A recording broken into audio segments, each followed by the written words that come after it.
Even I got it.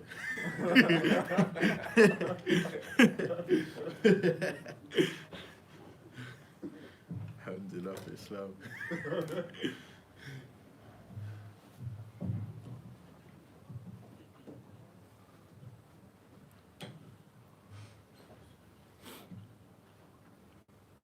قدر الله ما شاء فعل. It didn't come through. The dealership pulled it out.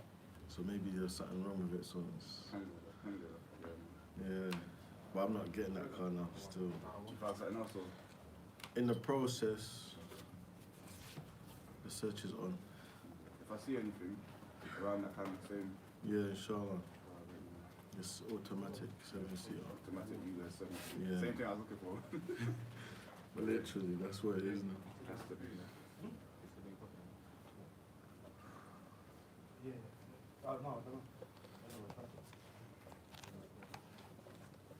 طيب.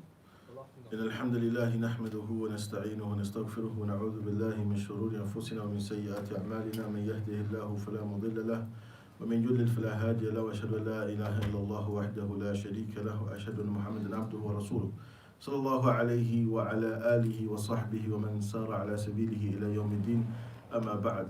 So we have reached ayah 177 in Surah Al-Baqarah, where Allah mentions after أعوذ بالله من الشيطان الرجيم ليس البر أن تولوا وجوهكم قبل المشرق والمغرب ولكن البر من آمن بالله واليوم الآخر والملائكة والكتاب والنبيين وآتى المال على حبه ذوي القربى واليتامى والمساكين وابن السبيل والسائلين وفي الرقاب وأقام الصلاة وآتى الزكاة والموفون بعهدهم إذا عاهدوا والصابرين في البأساء والضراء وحين البأس أولئك الذين صدقوا وأولئك هم المتقون.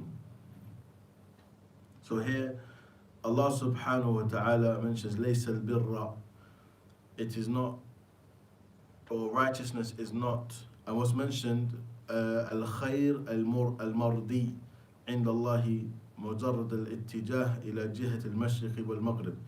يعني that goodness that is pleasing to Allah subhanahu wa ta'ala, that righteousness is not just facing towards the east or the west. So it's not just about the direction you're facing to pray or to worship Allah subhanahu wa ta'ala. Of course, this is from the sha'a'ir of Allah subhanahu wa ta'ala, the signs from Allah subhanahu wa ta'ala. As we mentioned, every ummah had a jiha, لكل وجهة هو موليها. Now, so everyone had a direction of prayer. But when the direction of prayer was changed at the time of the Prophet Muhammad sallallahu alaihi wasallam, So would you call that some direction? qibla, but in that ayah it says wijha or jiha. No, but the qibla is what is referred to. And when it was changed, obviously the way the Yahud they tried to make this a means of challenging the Muslims to say, how can you believe in something that has changed? But the direction of the Qibla being changed was something that they knew was a sign of the truthfulness of the Prophet Muhammad's prophethood. Yet they rejected and denied out of arrogance. So again, Allah affirms this is not the essence of piety, righteousness.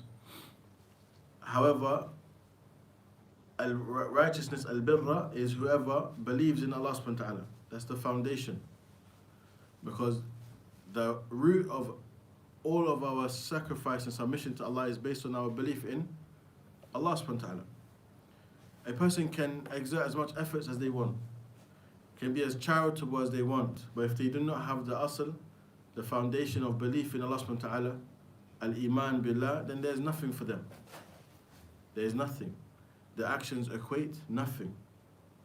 So the asl of all actions, the foundation of those conditions for any act of worship, any act of goodness to be accepted with Allah subhanahu wa ta'ala, is that it comes with one, belief in Allah subhanahu wa ta'ala. So the next foundation of iman that is mentioned, wal yawm al-akhir, and belief in the last day.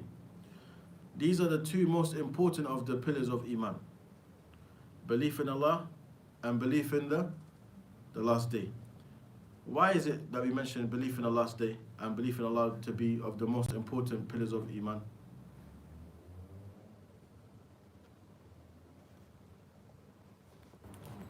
Can you repeat the question, please? Why is belief in Allah and belief in the last day, al-Iman billah wa bil-yawm al-akhir, ahammu arkan al-Iman, the most important of the pillars of Iman?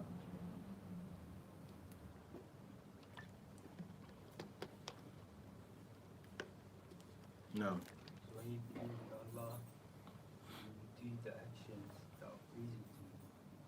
When you believe in the last day, you fear not doing the actions because you know you will judge. And how the council now. So your belief in Allah subhanahu wa ta'ala is what encourages you, or is supposed to be that motivating factor to obedience and submission to Allah. And when we say obedience and submission, this is comprehensive for fulfilling the commands and staying away from the prohibitions. Your belief in the last day is what installs that fear. The fear that you will be held accountable for your actions. So it also has an impact on how you carry yourself.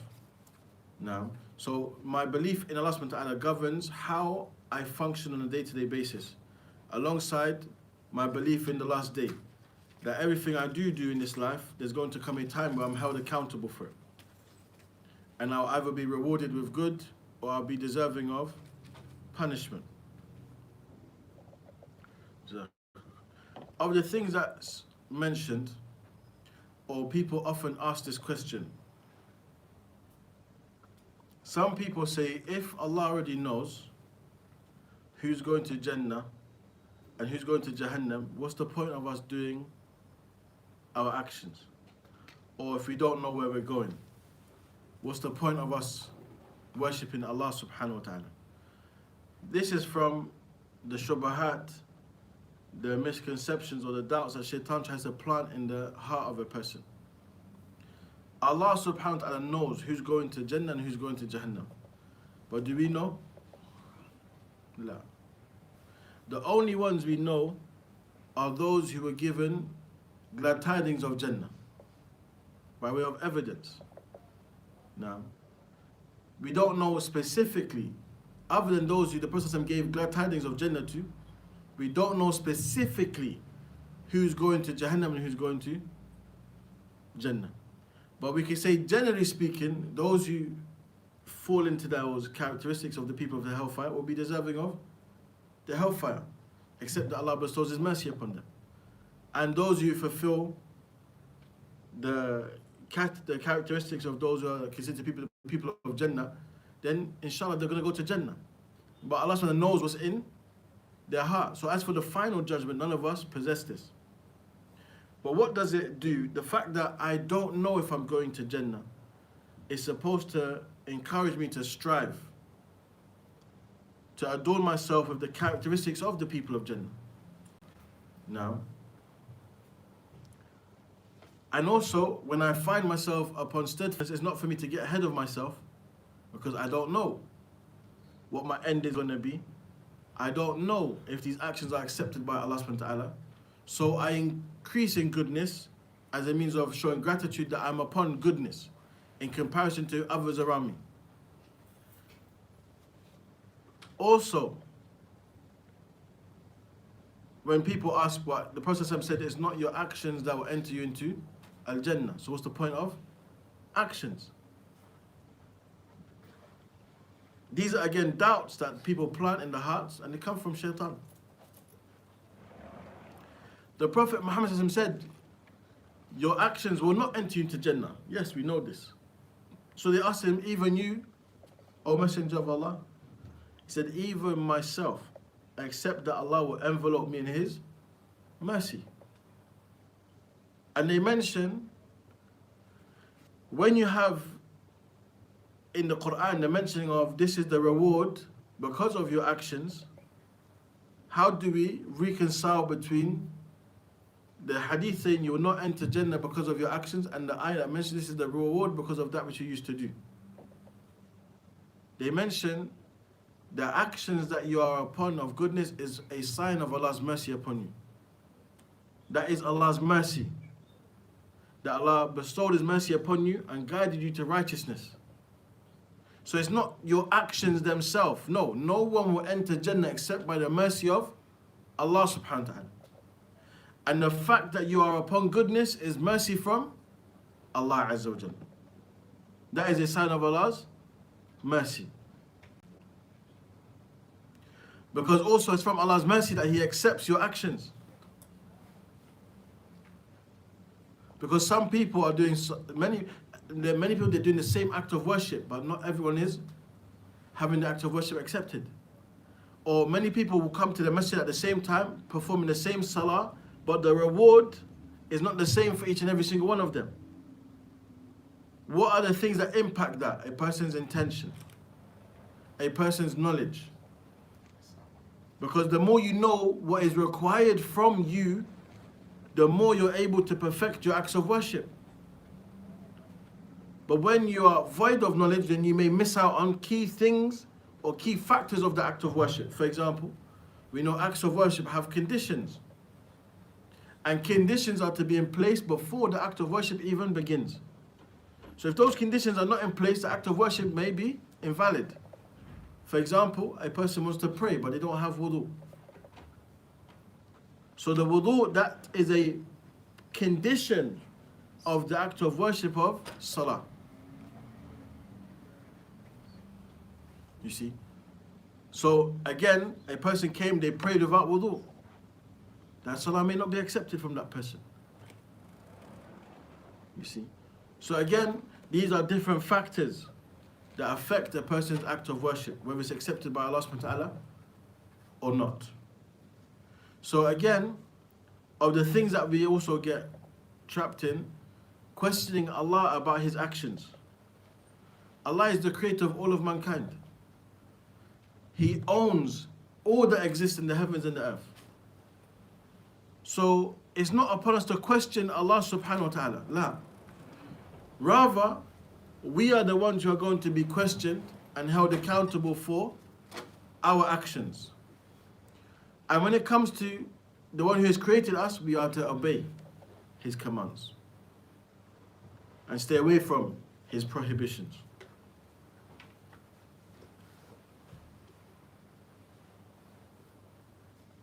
Also, the fact that we don't know which of our acts of worship are accepted allows us to never become comfortable.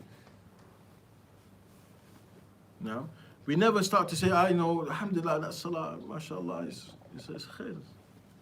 You know, my account's strong. You don't know. So you strive to do more good than you do bad. And when you do bad, what are you going to do? Seek forgiveness. But at the same time, this is the reality that we was warned about. That shaitan will come to the people and make them question these things until they start to ask, who created? Allah subhanahu wa ta'ala. And this is the harm. And people ask questions that don't benefit them. If you ask a person, okay, if I told you,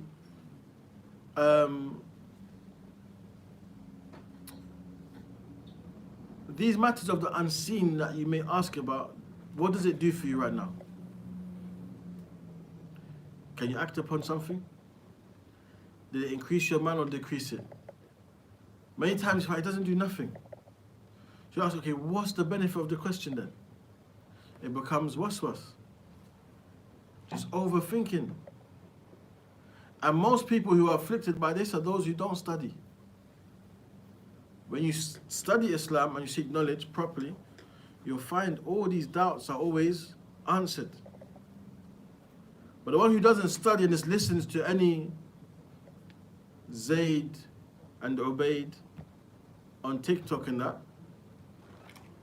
they take these words as gold dust. Especially if a person has any Islamic outfit, background and the likes. They're easy, they're more vulnerable. How much people have you met? They said, yeah, but I heard it on TikTok. When did TikTok become a source of knowledge? You have TikTok students of knowledge, mashallah. TikTok Academy. Barak. It graduates misguided people. You see? These platforms, everyone just talks. And the problem is, when people with no knowledge speak, there's no filter. Because a person who has some level of knowledge and understands the people that they're teaching and addressing, they know what's befitting to be spoken about and what's not befitting. As I say, لَيْسَ كُلُّ عِلْمٍ يُقَال. Not everything known is said. You see? And لِكُلِّ مَقَال مَقَام. For every statement there's a place. And that's also a part of knowing and understanding matters to do with being a caller to Allah subhanahu wa ta'ala. You have to speak to the people with that which they can comprehend, that which is digestible, that is appropriate for their level. Because some people, some people are going through mental health distress because they started to think about things that weren't from them. Or it's something, the answer is so easy for those who have knowledge. But then they go to someone else and they give them some long-winded answer and cause them confusion. Many times people ask me a question, I'm like, yeah, that's the answer, that's subhanAllah. That's just like that. That's simple? I'm like, yeah. That's what we read from the books of the ulama. They said this, we say it back to you, khalas, that's it. Like, but this person, why didn't they just say it? I said, I can't speak for that person. But some things, they're very easy to comprehend. Especially aqeedah, everything to do with belief and tawheed is easy. Because it's the fitrah, it's what Allah created us upon. So why is Allah going to make it difficult? La. It's the people that come with philosophy and all this, they make things difficult. Because now you get lost, you're like, SubhanAllah, I'm confused. Of course you're confused. Keep it simple. What does Allah say in the Quran? What did the Prophet teach us in the Sunnah? The Prophet taught us, don't dispute qadr. Don't start arguing and trying to go into depths about qadr when this is not something you can comprehend like that. Why? Because this is related to the actions of Allah subhanahu wa ta'ala. Rather, what's upon us? Submission and acceptance. There are some things that no matter what you do, that is your situation Allah has decreed for you right now. It's not going to change until Allah has decreed for it to change. You see? And the clearest example is when a person is sick. When a person is sick, no matter how much medication you take, it's only when Allah decrees for that sickness to go, it goes. You see? Someone has a flu, say, you take ginger, honey and lemon, and say, yeah, I'm doing it. And khalas, keep doing it, but trust in Allah subhanahu wa ta'ala. Seek shifa from Allah Azza wa Jal. You have some person drinks it once, they feel better. Some person, they need 10. It's just what Allah decreed for you. You see? But the fine details of qadr, are you ever going to be able to know this? La. Can anyone guarantee what tomorrow is going to hold for them? La. They have a general idea. Person may say, you know what, I go to work every day at a specific time. I get there for 9 o'clock most times, but no one told you that you're definitely going to get to work 9 o'clock tomorrow. You might get there 9:15. Something happened out of your control. You see? No one knows, for example, that there was going to be roadworks on this road just suddenly, or there was a car accident there, or this happened there, and all of a sudden the plans changed. These are all matters of the unseen for us. But what happens when it happens? We accept it. Khalas, there's nothing we can do about it. You see? So, it's important that we understand the foundations of Iman. Because that's the easy part. The easy part is building the foundations in your heart of your belief in Allah subhanahu wa ta'ala, the foundations of Islam. And belief in the unseen, what does it require from you?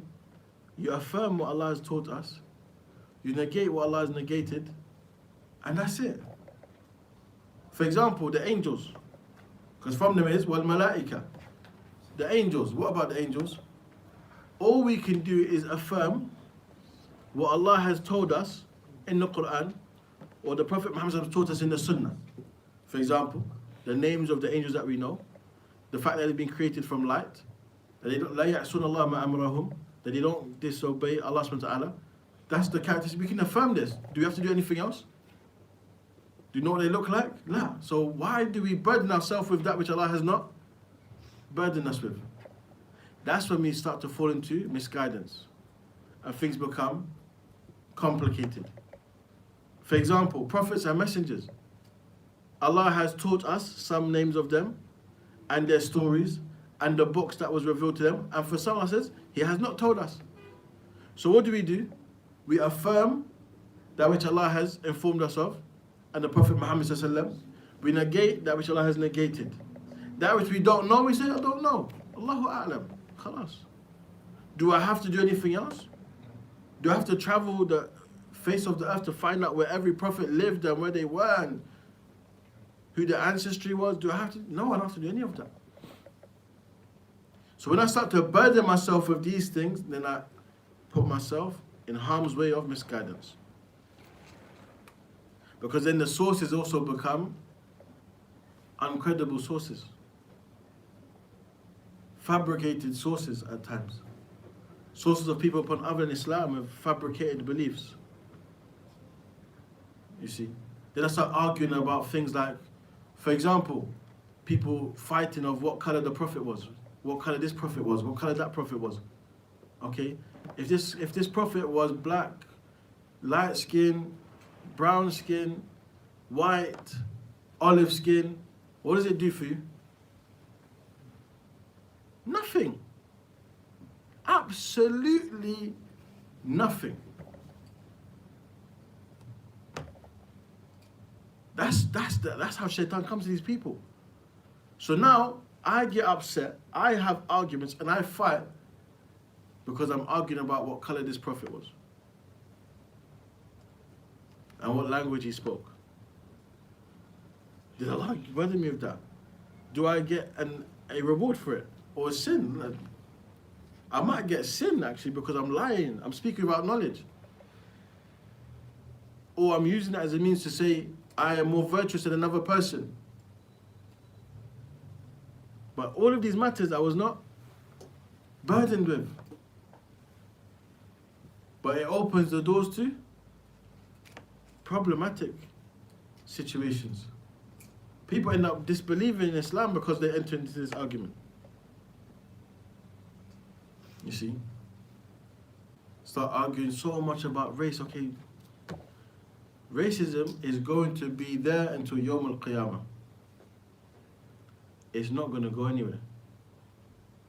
It's from the things that the Prophet said is going to be there. At-ta'an fil ansab. Yani cursing and abuse regarding the lineages.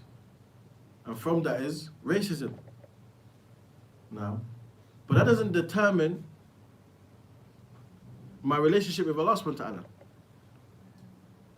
If I'm racially abused by someone because I'm different in skin tone, when Allah has mentioned these are from His signs, if I start taking it personal against Islam, then the problem's with me. I'm the issue now. Because the people's actions does not determine what Allah has legislated. And that's something we have to always remember. You see, if you find someone, even if they apparently they're upright Muslim, but they treat you badly because of your skin tone, then that's an issue with that person. That shows that there's ignorance in that person. But that's not determined my relationship with Allah subhanahu wa ta'ala. You see? And this is the problem that we find today. People create arguments over anything possible. Anything possible. And all of these arguments serve as distractions. Because it's okay, we argued for maybe, sometimes 2 hours, you argue 2 hours with a person. You ask them, okay, what did you learn from the argument that we just had? I learned that you're short-tempered, akhi. That's it. Well, I learned that, mashallah, you're very patient. One of the two. Especially when it's based on these baseless things. Or they're going to say, yeah, no, do you know what, barakallahu feek, I realized I was treading the wrong path, I'm not going to go down that road again. But when there's all those people who busy themselves with that, they're going to say, okay, we're going to have to rebook this argument. We'll reschedule. Or they say, case adjourned. Come back in 2 hours. You know? And this is the problem. Piety, Allah defined what it is here. Righteousness in small words. Didn't give long discussion.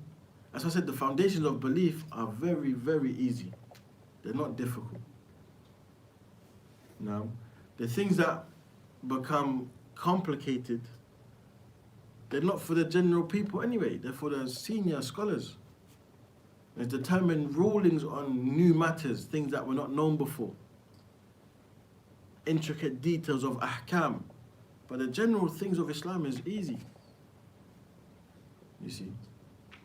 So, for example, after Allah mentions belief in Allah and Allah's day, because one, you believe in Allah, that's the foundation of your belief, that determines the acceptance of your other actions because of ikhlas. And belief in Allah's day, you're going to be held accountable, again, so that you mind how you carry yourself, your mannerisms, your practice, your day-to-day living. Then belief in the angels. Again, we mentioned, we believe in that which Allah has informed us of within the Quran and the Sunnah. Beyond that, which we have no knowledge of, we say, Wallahu a'lam. Same thing with the books. We believe Allah sent down prophets and messengers and sent with them books before, and that we believe the Quran abrogates everything. Do I need to read anything else? No. And what you find unfortunate today, people that are not proficient with the Quran, sometimes they don't even know how to read the Quran. But they say, I walk around with the Bible. I say, I'm reading the Bible to debate. Why are you studying something else when you should be studying the Quran? Because how do you study the Quran the way you put effort into preparing to debate? You would get a reward for every letter that you read in the Arabic language of the Quran. Also, you would have found the answers you need are in the Quran, not in the books that you're reading from misguided religions that have been changed. You see? And when a person is not firm with the Quran, they expose themselves to doubt. So again, we believe the Quran abrogates everything that preceded. We don't need to look at anything else. I don't have to be a good speaker to put the message across. I just need to tell you, what does Allah say in the Quran? Do you believe? Yes or no? Can I force you to be a Muslim? Is guidance in my hand? No. Because some people believe they have to go through this process to make the argument stronger. Who told you that? The amount of verses in the Quran for da'wah are amazing. Every single verse in the Quran is a verse of da'wah. Why? Because Allah said, if you have doubt, bring one verse.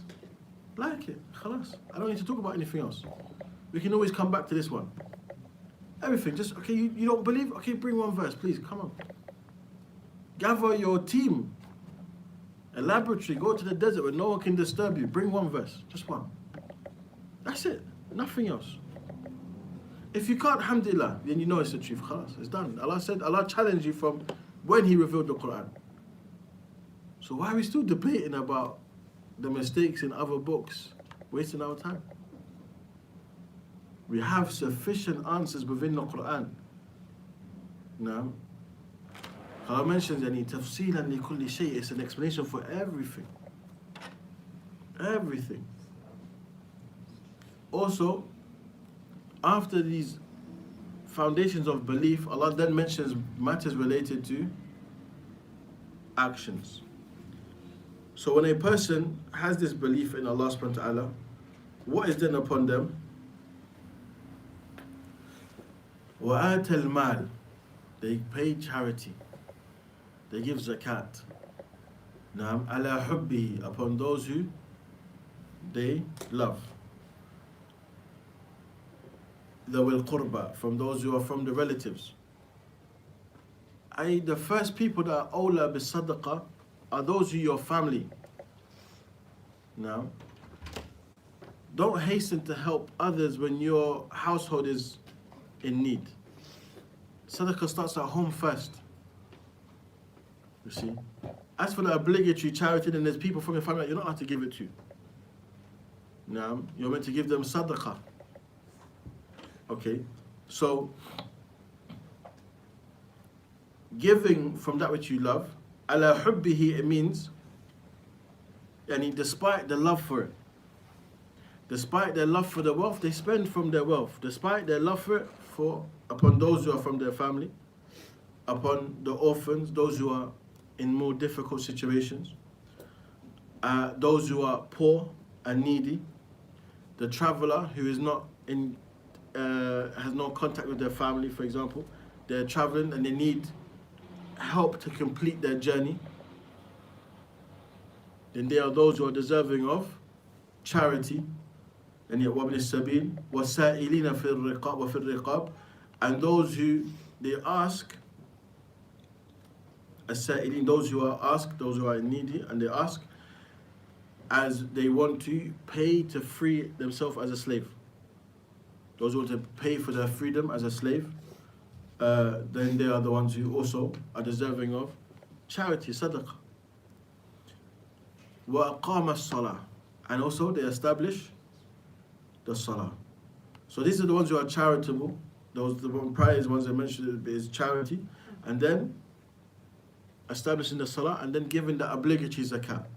وَآتَ الزَّكَاةَ, and they pay the obligatory zakat. And that is the zakat, that's a yearly zakat for those who have fulfilled the criteria. And also zakat al-fitr. Yarhamakallah. وَالْمُوفُونَ بِأَحْدِهِمْ إِذَا عَاهَدُوا, and those who fulfill their covenants when they make them. Now, they fulfill their contracts. وَالصَّابِرِينَ فِي الْبَأْسَاءِ وَالضَّرَّاءِ. الصَّابِرِينَ فِي الْبَأْسَاءِ, it mentions, and those who are patient في وقت الشدة, in times of difficulty. وَالضَّرَّاء, it mentions في وقت المرض, in times of illness. Those who are patient in times of hardship, those who are patient in times of sickness. وَحِينَ الْبَأْسِ, وَحِينَ الْبَأْسِ, at the time of battle. They are patient at the time of battle. So in times of difficulty, in times of illness, in times of battle, they are always patient. They're always patient.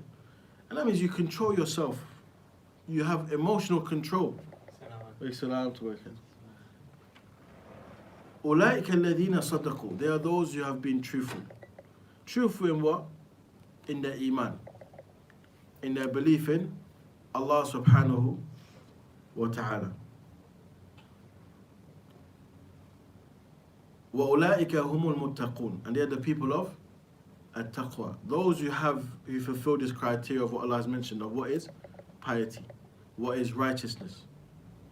So it has matters to do with the internal belief of the Muslim, the practical practice and carrying out of Islam, now, and fulfilling the rights of those whom Allah has given rights to. This is when a person will find himself upon goodness. They will find themselves upon goodness. After this, Allah subhanahu wa ta'ala mentions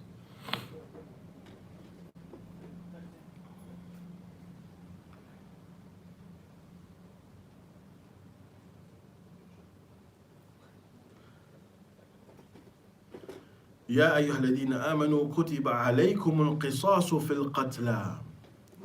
So what's mentioned here, Allah subhanahu wa ta'ala explains what is referred to as the law of retaliation. And He mentions, all you who believe, it's been prescribed upon you al-qisas. Al-qisas, meaning the law of retaliation regarding murder or killing. Now, and was mentioned, al-hurru bil-hurri, wal-abdu bil-abdi, wal-untha bil-untha. Ay al-mumathala, that the things are based on the likes. So a free man will be put to death for the death of a free man, and a slave for a slave. Now, and a female for a female. Of the thing that's mentioned by Ahl al-Ilm, that is, regardless of who it was, the person will be put to death. Now, like you couldn't say, for example, if a man killed a woman, that he would not be put to death because it's not the same. They say, la, yani yuqtal. So they say, some say it's the same. It's not. It doesn't matter, regardless of what the status of the person is. Now, that's of the things that are mentioned. Also, what's mentioned, Allah says,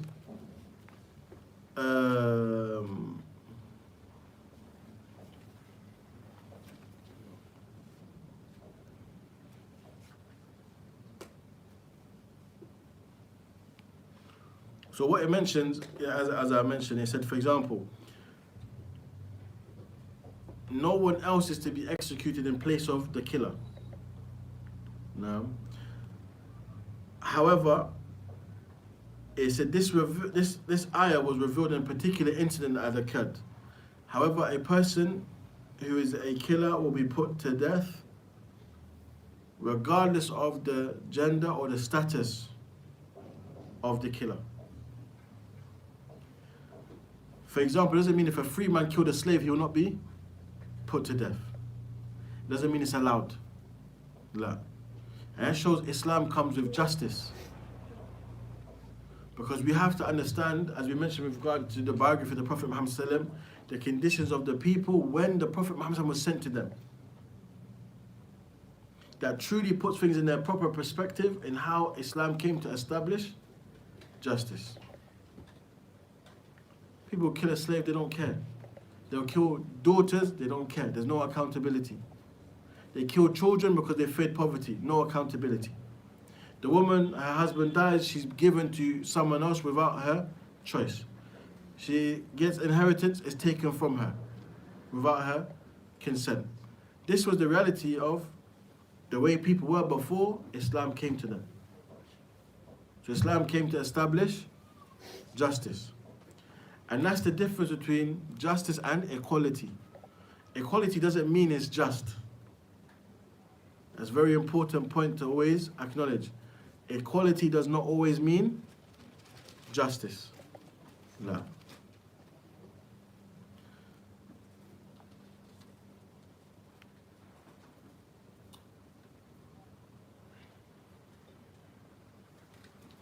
For example, we know biologically the way Allah has created man and women is different. On average, man is stronger than a woman. And there may be some exceptions. And we say exceptions. But if we say equality, then let's all fight in the same ring. Khalas. And we see what happens then. You see? And you see what happens when these colourful people come with their nonsense and they put transgender in the ring with a woman. One who's meant to be a man, he says he's a woman. And what happens? Breaks her face apart. And this is justice? It's not even equality either. It's a shambles. You see? And this is the problem. The more we rely upon laws from mankind in exchange for that which is from Allah subhanahu wa ta'ala, we will always find ourselves in a shambles. For example, the rise of parking tickets and the fines that we have for the cars and stuff, it's not justice. It's not just at all. It's ways to make, it's business. It's ways to make money. You see? So you'll find there's certain things that are in place that don't reflect any form of justice at all. For example, closing off all these roads did not bring about ease to no one in London. It didn't bring about ease. It only brought about hardship. Sometimes you'll see a traffic jam. What about someone who needs to get to the hospital in that traffic jam? that is a result of what? Closing off the roads. For what reason? Because I know we put people in hardship, people are going to get frustrated, someone's going to go down that road and say, I don't care. They're going to have to pay a fine for that. They have to pay some money for that. And if they don't want to pay money, eventually we're going to clamp their car. They want their car back, they're going to have to pay for that. It's all a business. But everything that Allah subhanahu wa ta'ala has legislated observes the benefit of His creation. Whether we can see it or not. Whether we can see it or not. For example, look at the rise of knife crime. Are we still going to say this is better than the Sharia law? Imagine these youths that had all these knives knew that, khalas, you chop someone, you're getting chopped. You kill someone, you're getting put to death. Imagine they knew this. Do you really think they're going to be so fast to go and try and kill someone? You see? But this is the problem. People, their arrogance, they don't want to accept the truth. Okay, don't become Muslim, but, you know, embrace the Sharia law. Like, try it out. Just see the goodness that it comes with. Because again, it's from Allah subhanahu wa ta'ala. It observes the best interests of His creation. That's why when you look at when the Sharia law was established, how many people were punished with those punishments that people say is so extreme? How often did it occur?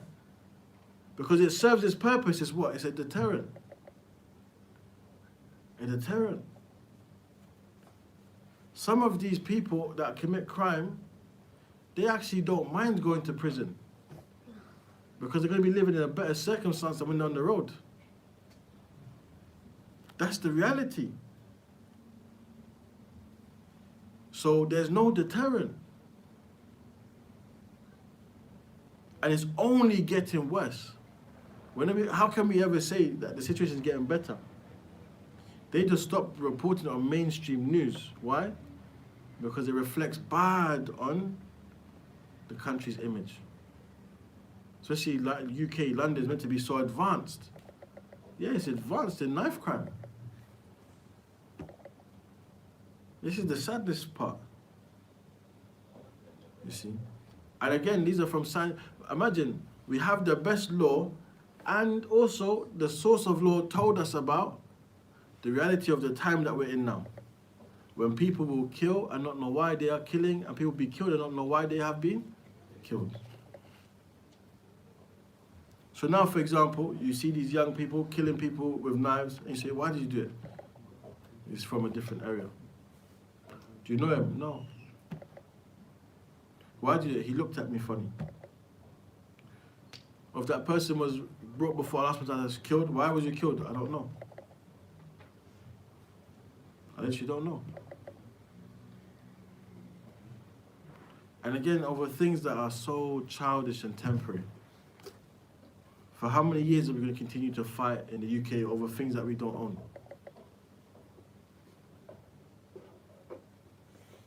Again, yeah, killing over postcodes that a council owned. And when they say we're going to knock down your block, you're not even going to live there anymore. You're gone.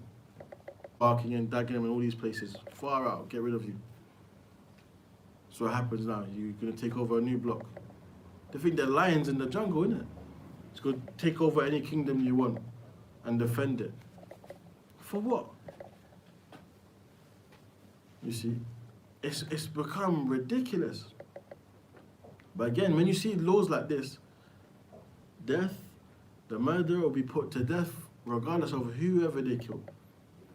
How many times you hear there was an incident and someone who was a bystander, innocent, killed? For what? Or someone who wanted to stop and help what was happening, killed. Had nothing to do with anything. Why? Because there's no deterrent. There's no deterrent. You see, so these are the things that one has to put into proper perspective. When we give da'wah, we show people, look at Islam. Look what it calls to. People say, oh no, but it's harsh. Okay, it's harsh until it happens to you, isn't it? As soon as they're in a situation, they'll say, no, I wish the rule got applied to that person who did it to me. When your car is stolen, for example, a car that you work so hard for, you see in the insurance policy, we don't cover stolen cars. You're going to wish their hand got chopped off then, innit? You see? This is the reality. So again, sometimes our feelings as mankind change over time as well. Because the same people that are saying it was harsh, they were doing much worse than this before. Crucifixion was a punishment from them. And do you know what they used to do when they crucified a person? They will sever the opposite limb. So if they take your right hand, they take your left foot as well. And when we talk about harshness, this was their ways before, prior to Islam. You see? And again, when we look at these matters, okay, one thing that's become common now as well, rape. All of these things. Problematic, but there's no deterrence. There's no deterrence. So Allah musta'an, these are the things that we have to acknowledge as well, the harms of living among the non-Muslims. Because the morals are different. You see, the submission is different. The laws that are governed by mankind serve mankind. Not on a holistic level, the one who's put it in place. They're the ones who's going to benefit. You see?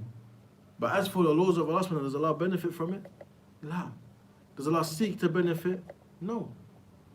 Allah put it in place for the best interest of His creation, with the utmost wisdom that either we have been given clear details of or we don't know.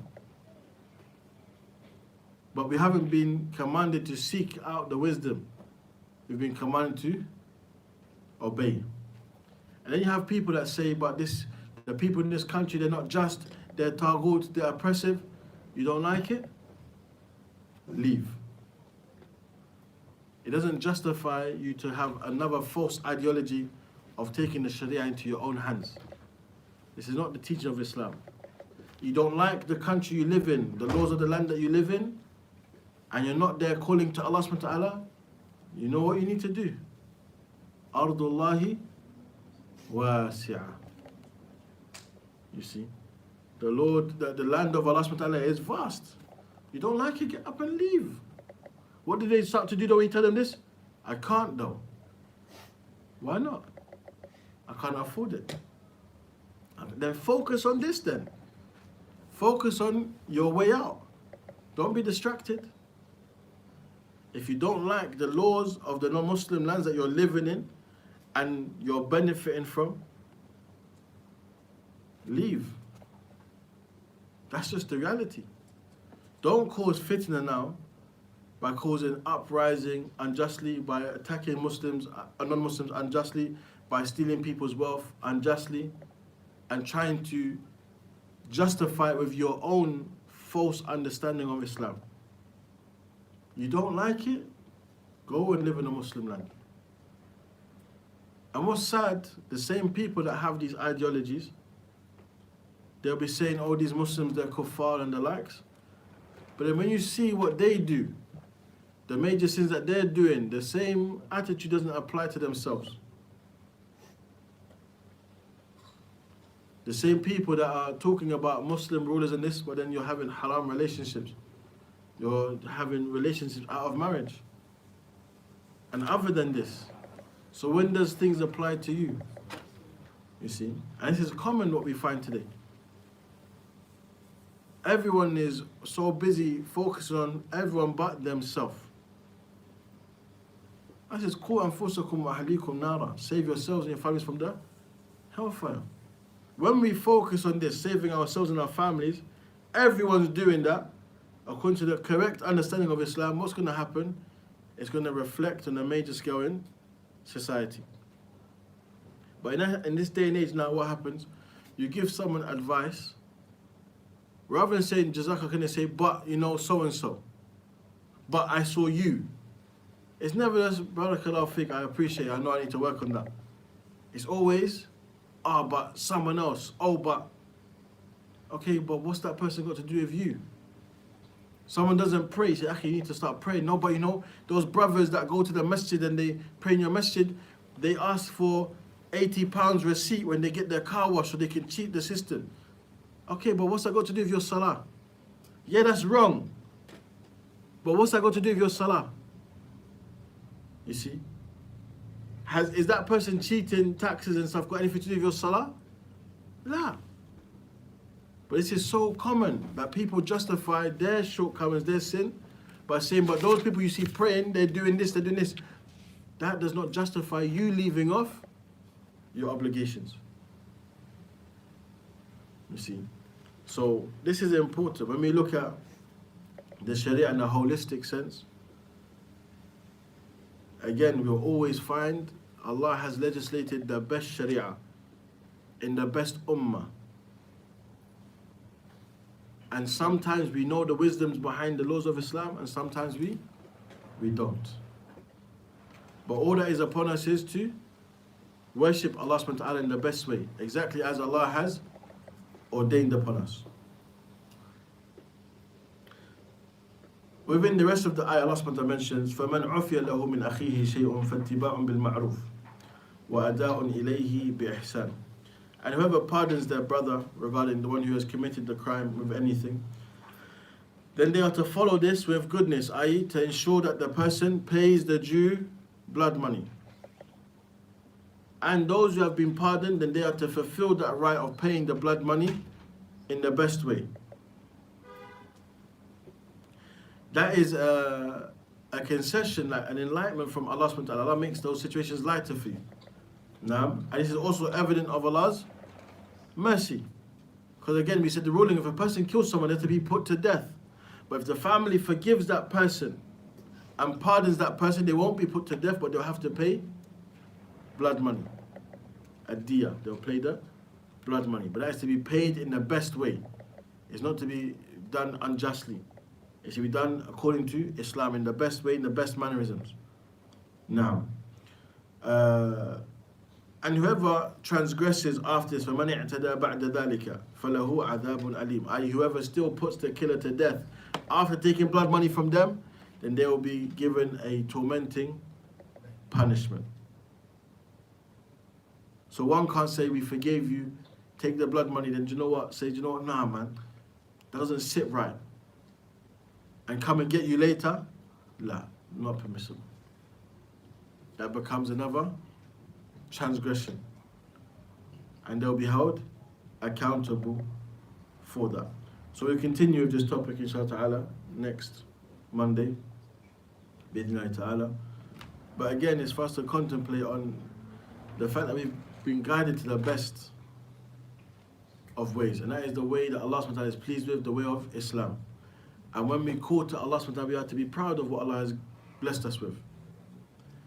And the more we study the Quran and become firmly grounded in the Quran, then we know what to talk about when we have our conversations with those who are seeking guidance.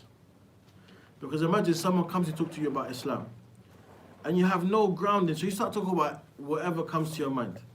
You might actually cause them to turn away because you didn't know what this person needed. You see, you didn't know what signs of Allah was best to be mentioned to this person. Now, because you have some people, they may have come from experiences of transgression regarding marital life. But you talk about marriage in Islam, and that's what hits them. They already believe in monotheism. They already believe that there's only one to be worshipped. But they might see that law of Islam and how it deals with marriage in Islam. That's what attracted that person. You see? Or a person, for example, understands the place of parents in Islam. So they learn about the rights that parents have, the rights of the child, and this is what attracts them to Al-Islam. You don't know, and that's going to be established upon the conversation you have. But if you start to sway just wherever the wind blows. You don't know what this person's background is. For example, they may have worshipped idols before. So now you need to talk about the reality of idols. And the verse of the Quran that mentioned the rebuttal of the falsehood of worshipping idols. The story of Ibrahim alayhi salam. You have to know what's more befitting for the person that you're talking to. It's very important when it comes to da'wah that you know the circumstance of the one you're giving da'wah to. You see. As I mentioned, Islam, like knife crime now, if a person, these ayat talking about al-qisas is important. It's shown how just Islam is in terms of having a sharia, a legislation that doesn't only come with punishments, it comes with many things, business contracts, many things. You see, contract, marital contract, business contract, all of these things that show the merits of Islam. These are the situations that people are going to relate to. Because if you think about it, in a Muslim governed country, why don't we have knife crime like how we have it here? We have youth the same age, exposed to the same things because of the internet now as well. But they don't have the same problems. And even some countries who, they may not govern themselves by the Sharia, but they've been influenced. They've been influenced. So they have laws that may be similar, or there's a similar degree of sternness regarding certain crimes. You'll see the impact it has on their people. You see? So again, these things are important, especially when we want to call to Allah subhanahu wa ta'ala. And in general, our objective in living in non-Muslim land should be to call to Allah subhanahu wa ta'ala. Otherwise, we have no business here in reality. That is the reality. The Muslims should never be settled in the lands where Islam is not established. They should feel estranged. Because what happens if you don't, you become comfortable and you become desensitized to the ways that oppose al-Islam. You see, how much times you find Muslims, they are participating in festivals, music festivals and this. I say, I also want to make my money, but you go in there, one, you pay for a stall most times, so you're cooperating with them. And you're feeding the people that's going there, so you're making it easy for them. You're making money, but again, you're facilitating the evil. And they don't see no harm in that, because why? Their pocket gets filled. But that's not the objective. You see? And this is the problem. Allah musta'an, we're surrounded by evil now on a different level. So we have to be more diligent in how we seclude ourselves to ensure we do not become desensitized to the evil. Because the evil is becoming widespread. And if we become desensitized, it's only a matter of time. The heart no longer sees it as evil, and before you know it, you're falling into that which you no longer deemed to be evil. It becomes normal, it's normalized.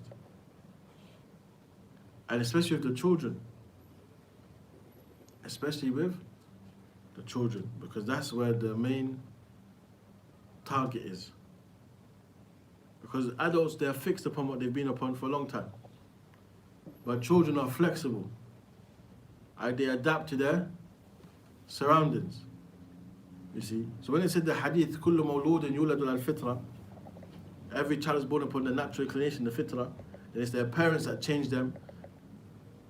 Also, regarding the meaning of the parents is society. Society changes them. The social aspect that they live in also affects them. And that's very important. So when you find we're sending our children out into the Western world, education system, and other than this, we have to have enough of a balance within the household to preserve the morals, teachings of Islam. And sometimes we make it, it doesn't have to be complicated. You have to find ways, just read some stories of the prophets. Read the biography of the Prophet Muhammad sallallahu alaihi wasallam. Read about the companions. Give them role models and heroes, as they say, that other than celebrities that are known for nonsense.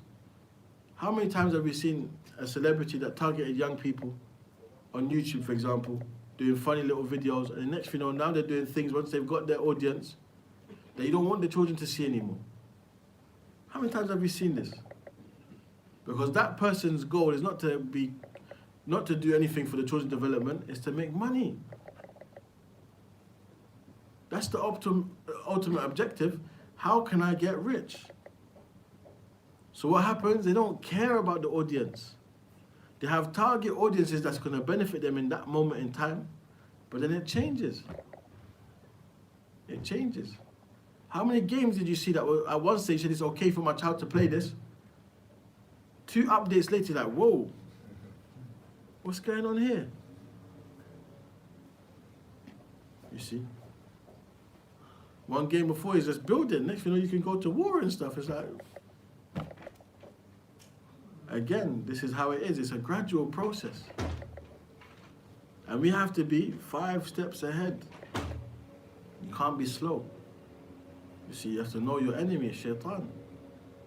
And you don't know which angles he's going to come at, but he's going to come in your household from your children. For the women's the biggest target now. Biggest target. It's not cool to be a mum anymore. You have to get career first. Have a child when you're in your 40s. What's this? Allah musta'an. May Allah rectify our affairs. Ameen. So inshallah tomorrow we continue with Allah's names and attributes. Bi-idhnillahi ta'ala. Jazakum khairan wa salli wa sallam ala nabiyyina habibina Muhammad wa alihi wa sahbihi ajma'in. Assalamu alaikum wa rahmatullahi wa barakatuh.